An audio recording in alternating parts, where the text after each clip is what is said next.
Okay, what are we gonna do?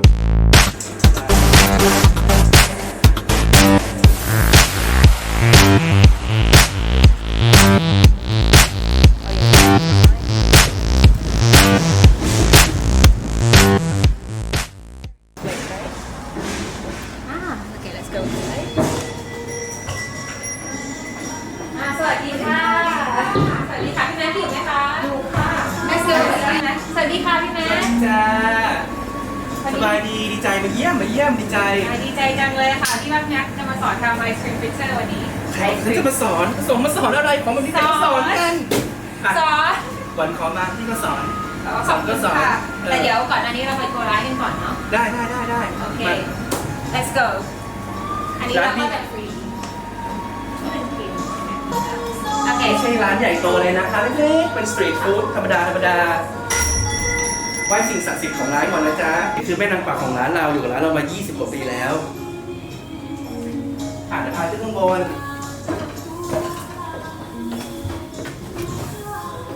อันนี้ร้านมีมากี่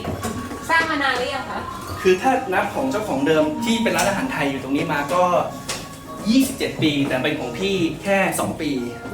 ที่เพิ่งมาเทคโอเวอร์แล้วก็รีโนเวทใหม่ทั้งหมดเลย เมื่อก่อนโควิด2 เดือน แล้วก็ออกมาเป็นข้าวสารโรสไทยสตรีทฟู้ดแบบนี้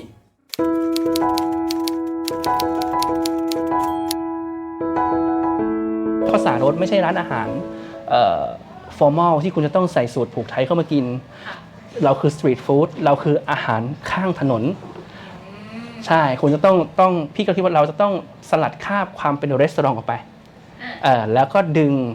ความเป็นอาหารข้างถนนเอกลักษณ์ของมันคืออะไรก็คือความมิกซ์และไม่แมชกันเลยใช่อยากวางอะไรก็วางให้มันดูลกๆเข้าไว้เหมือนที่อาหารข้างถนนบ้านเรามีตามที่เราไปกินสตรีทฟู้ดเก้าอี้สีเขียวสีแดงสีเหลืองอะไรอย่างเงี้ยแต่นี้ตอนแรกทั้งหมดในร้านเนี่ยมันเป็นเก้าอี้สีหมดเลยแต่คนดัชเขานั่งไม่ได้เขาชินกับการนั่งที่มีเก้าอี้ที่มีพนักพิงข้างหลังเราก็เลยเปลี่ยนข้างบนใหม่ให้มาเป็นสไตล์นี้ก็คือมีเก้าอี้มีโซฟาให้เขานั่งได้สบายๆแต่ส่วนข้างล่างเนี่ยยังคงความเป็นอาหารข้างถนนออริจินอลไว้แท้สรุปก็คือว่าได้ไอเดียนี้ร้านชื่อข้าวสารโรสนี่มาจากประเทศไทยหรือเปล่าคะแน่นอนสิจ้าถนนข้าวสารบ้านเราเลยคือพี่ไปเที่ยวพี่อยู่ที่นี่มา24-25 ปีเนาะพี่กลับเมืองไทยทุกปีหนึ่ง2 ครั้งบ้าง3 ครั้งบ้างแต่ที่หนึ่งที่พี่ไปแล้วไม่เคยพลาดเลยคือข้าวสารไปที่ข้าวสารเนี่ยไม่ได้แบบไปเที่ยวผับเที่ยวบาร์นะเราเป็นคนที่ชอบกินอาหารพวกสตรีทฟู้ดราคาไม่แพงอร่อยร้านนี้อร่อยยังอยู่ไหมป้าคุณยายอายุ80ผัดไทยอยู่ไปยืนจีบอยู่หลายปีกว่าจะได้น้ำซอสผัดไทยอะไรมาอย่างเงี้ยก็คือมันคือเสน่ห์ของมันนะของถนนข้าวสารคือหลายคนอาจจะมองเห็นผับบาร์ถนนข้าวสารแต่สิ่งที่เรามองเห็นคือวัฒนธรรมการกินซึ่งมันเป็นวัฒนธรรมของคนเอเชียแล้วถนนข้าวสารเนี่ยมันก็เหมือนกับเฮ้ยสตรีทฟู้ดที่ใหญ่ที่กว้างรองลงมาจากเยาวราชแต่อาหารจะค่อนข้างราคาถูกกว่าแล้วก็กินง่ายขายคล่องไปกินเร็วไปเร็วอะไรอย่างเงี้ยแล้วมันก็เลยคิดเป็นคอนเซ็ปต์ว่าเฮ้ยนี่แหละสิ่งที่ฉันต้องการ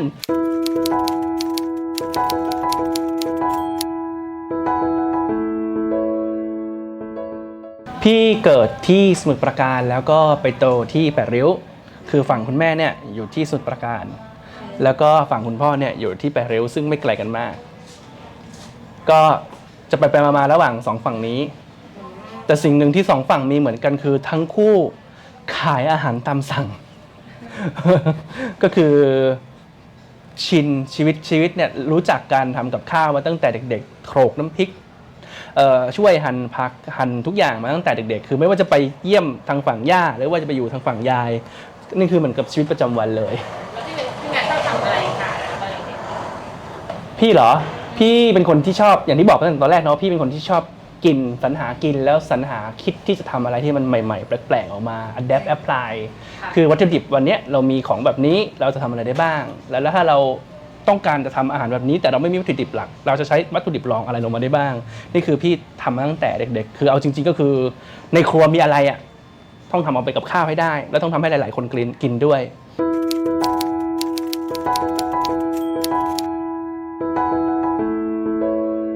แม่จ้ะคุณแม่แต่งงานกับคนดัชมาตอนพี่เพิ่งจะอายุ14-15เนาะแล้วก็ move มาที่เนเธอร์แลนด์กันแต่ก็ยังพี่คิดว่าพี่จะมาเจอเมืองที่ศิวิไลซ์แล้วมาอยู่ต่างประเทศฉันจะต้องใช้ชีวิตแบบเด็กคอลเลจรู้ๆหลาๆแม่ก็พาพี่เปิดร้านอาหารสรุปพี่ก็มุดหัวอยู่ในครัวเหมือนเดิม เพิ่มเติมคือการเป็นลูกเจ้าของร้าน ซึ่งการเป็นลูกเจ้าของร้านหลายๆคนจะคิดว่าหูสบายเนาะไม่ต้องทำอะไรชีวิตพี่ไม่ได้เปลี่ยนแปลงไปจากแปดริ้วหรือสมุทรปราการเลยคือเช้ามายังต้องหั่นผักเย็นมาทำแกงพริกแกงนั้นเหมือนเดิมคือชีวิตคลุกคลีตีโมงกับการทำอาหาร แล้วก็มีวันหนึ่งพี่ก็คิดว่าพี่อยากจะหนีตรงนี้หนีจากตรงนี้ทำไงก็ย้ายไปเรียนเข้าไปเรียนวิชาการโรงแรมพอคิดว่าเมื่อฉันไปเรียนวิชาการโรงแรมฉันจะต้องหนีจากอาหารไทยฉันเบื่อแล้วฉันทำมาทั้งชีวิตละก็เรียนจบการโรงแรมมาเนาะปี2010จบมาทำงานโรงแรมได้ทำงานในโรงแรมได้10 กว่าปีแต่ระหว่างที่เรียนก็คือทำงานไปด้วยนะทำงานในโรงแรมไปด้วยชอบมากแล้วก็คิดว่าชีวิตฉันเนี่ยมาถูกทางแล้วแต่ท้ายสุดจับพัดจับผูอีลุงตุงงานยังไงก็ไม่รู้ปี2019ก็มาได้ร้านนี้ร้านข้าวสารเนี่ยสรุปสิ่งที่เราพยายามวิ่งหนีตลอดเวลาสุดท้ายมันก็วิ่งกลับมาชนเราเอง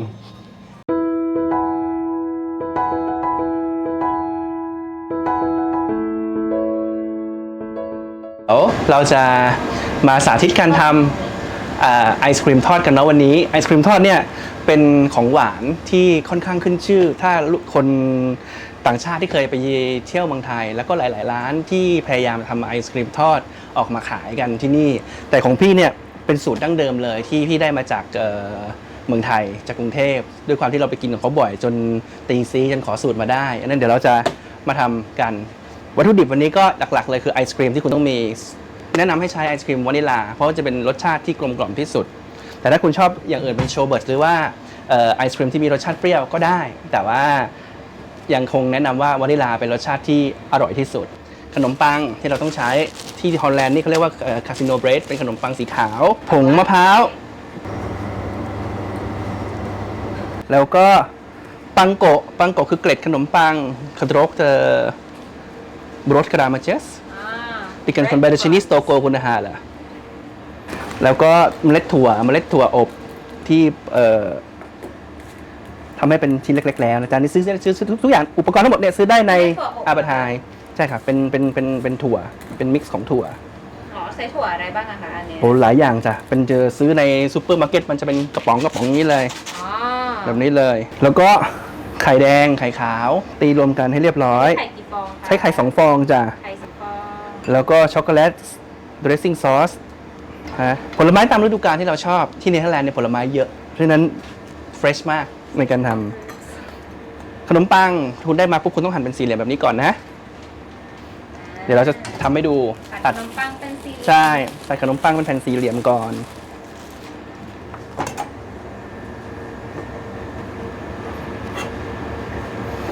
ตัดแต่ขอบออกนะเอาขอบแข็งๆออกขอบสีน้ำตาลเนี่ยคุณก็ได้เป็นสี่เหลี่ยมทรงจัตุรัสพร้อมที่จะทำไอศครีมทอดขั้นตอนต่อไปก่อนที่เราทำก็คือผสมวัตถุดิบก็คือผงมะพร้าว100 กรัมเกล็ดขนมปัง50 กรัมโอเคคลุกเคล้าให้เข้ากันนี่การเตรียมความพร้อมตัวกับผลไม้นี่เอาไปก่อนเสร็จขั้นตอนต่อไปคือการคลุกก็ไอศครีมตักปริมาณที่พอดีอย่าตักใหญ่เกินไปเพราะถ้าตักใหญ่เกินไปมันจะห่อไม่ได้นะแล้วก็เริ่มจากตักเนื้อไอศครีมขึ้นมา1 ช้อน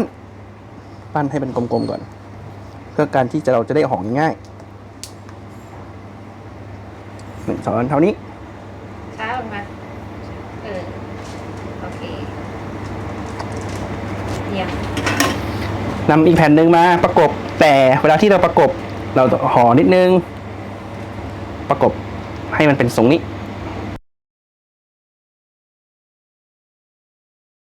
ไม่ได้ประกบทางเดียวกันแล้วบีบเข้าหากันปั้นให้เป็นกลมๆเหมือนลูกเบสบอลลูกเทนนิสนะจ๊ะ พอขึ้นทรงได้แล้ว แป๊บเดียวนะคุณแม่ กลุ่มข้อมือเนาะ โอเค ขึ้นทรงได้ประมาณนี้ เหมือนประหนึ่งเหมือนลูกเทนนิสเท่าขนาดเท่าลูกเทนนิส ค่ะ อย่าให้ใหญ่มากเวลาทอดแล้วเดี๋ยวมันจะติดคลุกไปในไข่นะนี่คือการคลุกครั้งแรก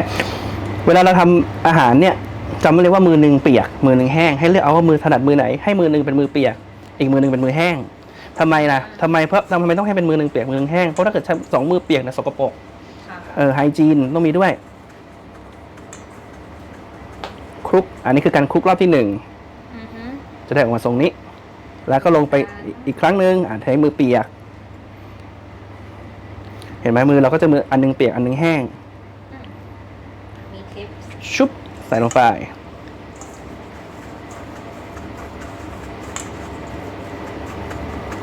เราจะชุบประมาณ3ครั้งเพื่อให้เกล็ดขนมปังเนี่ยปิดรอยรั่วของร่องของขนมปังไม่ให้เวลาเราทอดเนี่ยไอศครีมไหลออกมานะเห็นไหมโอเคลูกจะเริ่มใหญ่ขึ้นเพราะฉะนั้นตั้งแต่แรกคุณจะต้องไม่ปั้นลูกใหญ่มาก ครั้งที่3ครั้งสุดท้าย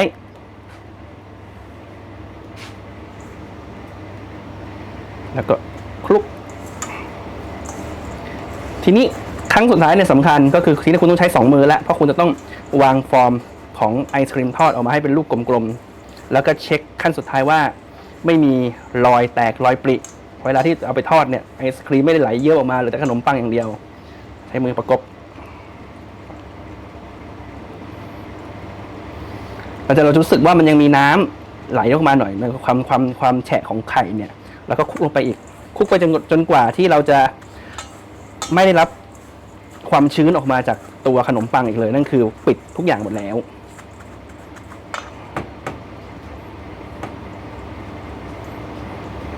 ลูกเริ่มใหญ่ขึ้นจากลูกเบสบอลลูกเทนนิสก็กลายจะเป็นลูกเบสบอลแล้วตอนนี้ ก็คือคลุกจนกว่ามันจะแห้ง ใช่อันนี้คือเป็นสูตรแรกเลยสูตรดั้งเดิมเลยของขนมปังของไอศครีมทอดคุณสามารถดัดแปลงใส่นั่นนู่นนี่เพื่อความหอมแล้วแต่คนชอบ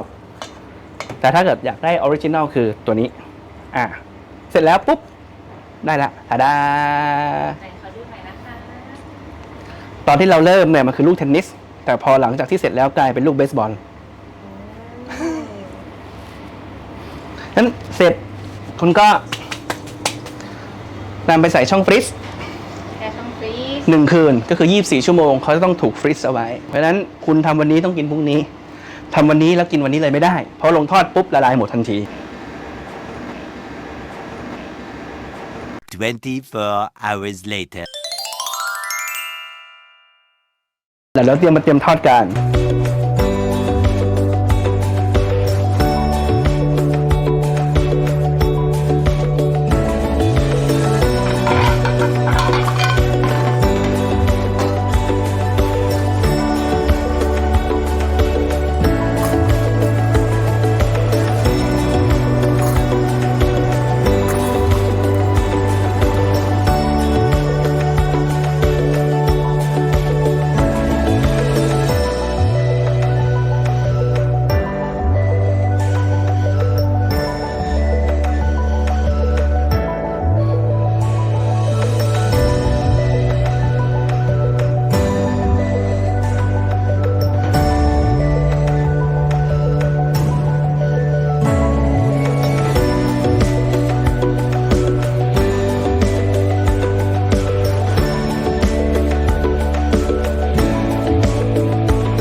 จานพร้อมขั้นตอนต่อไปก็คือการทอดไอศครีม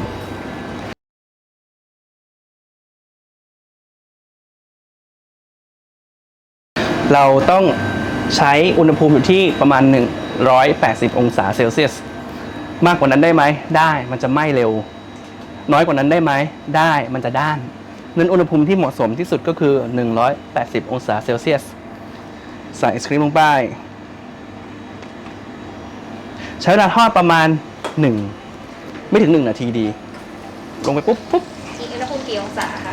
180องศาจ้ะแล้วก็คอยหมุนนะอย่าปล่อยให้เขาวางอยู่เฉยๆแล้วเราต้องคอยเช็คคอยดูว่าเขาถ้าเขาเหลืองได้ที่แล้วเนี่ยก็เอาขึ้น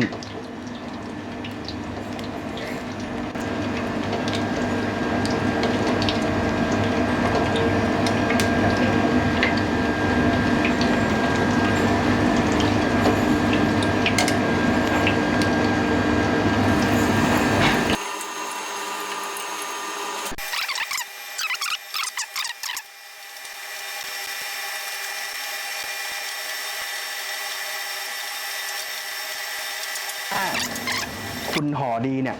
ตามขั้นตอนเนี่ยมันจะไม่มีการรั่วไหลของไอศครีมเลย อยู่ที่กัน ตอนห่อนี่สำคัญมาก ชุบ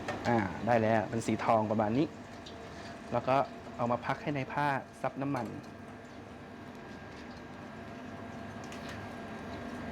ก็คือจะเป็นลูกเทนนิส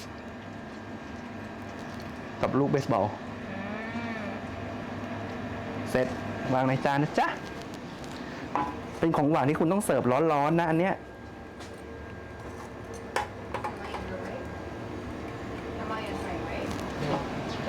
Take them in the frame, you have to look at it.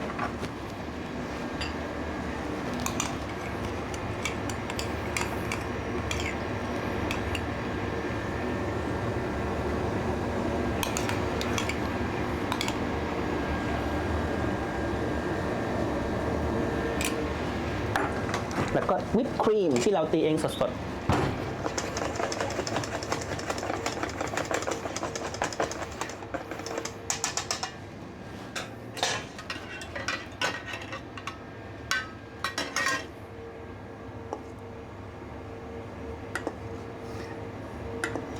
อันนี้พี่จะทำให้เป็นแบบมูสนะ ไม่ใช่แบบเป็นวิปครีมลอยๆ เวลาทานแล้วมันจะรู้สึกเหมือนทานมูส โดยผสมซอสช็อกโกแลตลงไปหน่อยนึง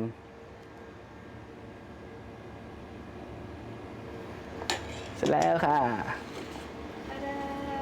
ไอศครีมทอด สูตรออริจินัล